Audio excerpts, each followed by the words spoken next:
Hi. So in this presentation, we are going to look at a blockchain-based election system using the XRP ledger. Can I have the slides, please? Um, yes. So sorry, it is coming to the left of me slightly, but okay. So sorry.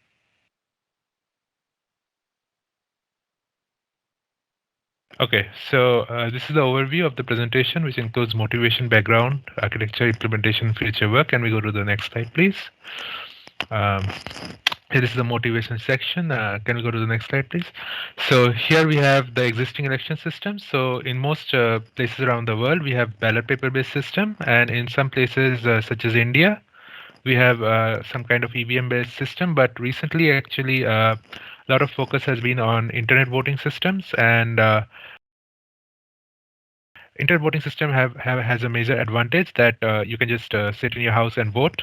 So, but of course, while such systems have been proposed in the 21st century, from the start of the 21st century, there have been always concerns regarding the security of such a system and the trustability.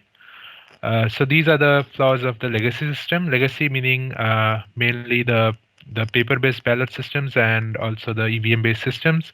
First one is the accessibility, because you have to go to the voting booth, and uh, for example, for people with disabilities, it's sometimes difficult to travel long distances.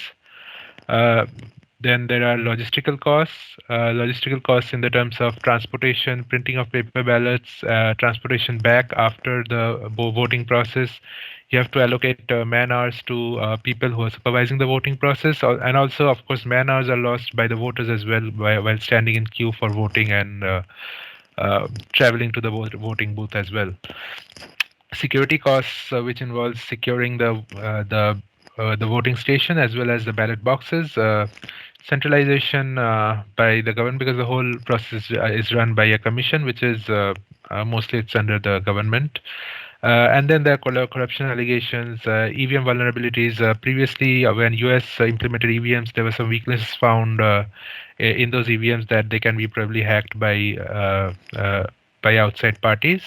And low voter participation in some countries, especially in the 21st century. The voters, many young voters actually feel that they're wasting a lot of time by going to the polling booth or by standing in the queue. So sometimes they avoid voting altogether, and voting participation goes down. Next slide, please. Um, so we need to develop a solution for this. One solution for all those problems is to develop a online voting system. But for online voting system, we need to provide security and trustability, so that we can achieve the required properties of a secure and trustable election process. These are the properties of blockchain. First one is that it's transparent because the transactions can be seen by anyone. It is a decentralized system. The transactions are verifiable, and the ledger is immutable. Next slide, please. So here's some background. These are the desired properties of an election system. Authentication meaning only the people who are eligible to vote should be able to vote, and only once. Anonymity meaning that the vote should not be tied to the voter. Security meaning that confidential information should not be leaked out, especially during the authentication process. Accessibility, as we mentioned earlier, that some of the current systems are not really accessible or have problems with accessibility. Affordability in terms of cost, in terms of time. Verifiability, as in universal verifiability, anyone should be able to verify the count, and also an individual voter should be able to verify that his vote was counted correctly. Question resistance, that the voter shouldn't be able to prove to a third party that he voted for a particular candidate. Integrity of the vote, and also fairness, which means that results should not be revealed before the end of the election. Next slide, please. So these are some of the notable blockchain-based election systems which have been proposed. You can see Agora, Voterium, InnoVote, Dabsters. There are many other systems. Most of the systems suffer from some kind of drawbacks. More importantly, the coercion resistance is often not well implemented. Verifiability is not always there, both individual and universal verifiability, as well as fairness missing in some systems. Next slide, please. So these are some of the challenges like scalability, coercion resistance, fairness, and verifiability. Next slide, please. So in this section, actually, I'll skip this section. There are some details on the cryptographic concepts present, which I've used in my scheme. So I think we can skip this for now. And some history about blockchain. We can skip this as well. And this is XRPL blockchain. We go straight into the architecture just for paucity of time. So next slide, please. So these are the components required, which are voter devices, authentication server, IV server, and a database, blockchain network, and verifier nodes, and a certificate authority, and a server for key management. Next slide, please. So here we'll see the architecture. So yeah, this is the schematic of the architecture. As you can see, there's a voter here, and then there's a authentication server, and there's an IV server which provides a unique IV to the voter. So a voter needs a token to vote, needs a valid token. For this, he uses this IV to generate a unique token. This IV ensures that no two voters have the same token.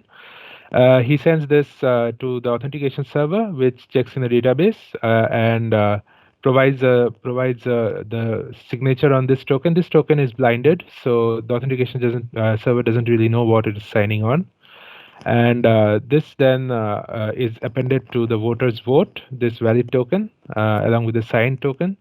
And this is sent to a node in the blockchain, and this goes as a server as a transaction and gets stored in the blockchain. And after the voting process is over, during the counting, when the vote is being counted, the vote is counted as a valid vote only if it has a valid token, and also if that token is not already used.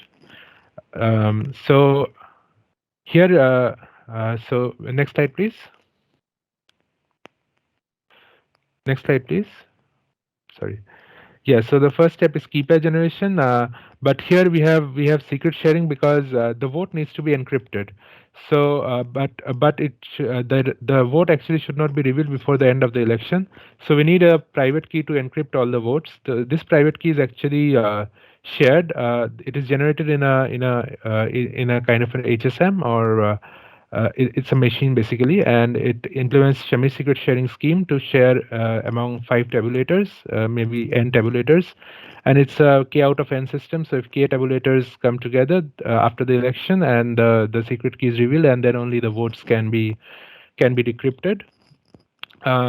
Alternative scheme to this is distributed key generation, but in that case, actually, in distributed key generation, we don't have to use this HSM kind of a thing, or we don't have to rely on a single device to actually generate the key first. In that case, though, the problem is that if even one of the generators do not cooperate, then the system kind of breaks. Next slide, please. Yeah, so this is the message sequence here. So the user input is taken as a password, and that is used to generate the token using some hashing. The random number generator I have used is the OpenSSL random number generator, which actually uses this dev urandom as a source. And I've used RSA blind signature scheme. We could use some other blind signatures such as ECDS as well. And for every step, the message is encrypted using SIKE, which is a post-quantum encryption scheme. The reason I use SIKE is because of the low key size, but the disadvantage is that it is quite slow. We can use other ECC-based encryption schemes as well. Next slide, please. So yeah, this is the voting process. Basically, it's just a vote appended with this random number. This is also a random number which is chosen by the candidate, and then you have the token, the signed token.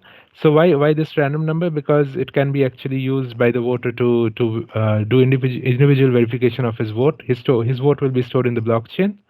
And also no two votes will be same. For example, if this voter votes for candidate X, other voter also votes for candidate X, then the two votes will not be same because there's this X here, which is a random.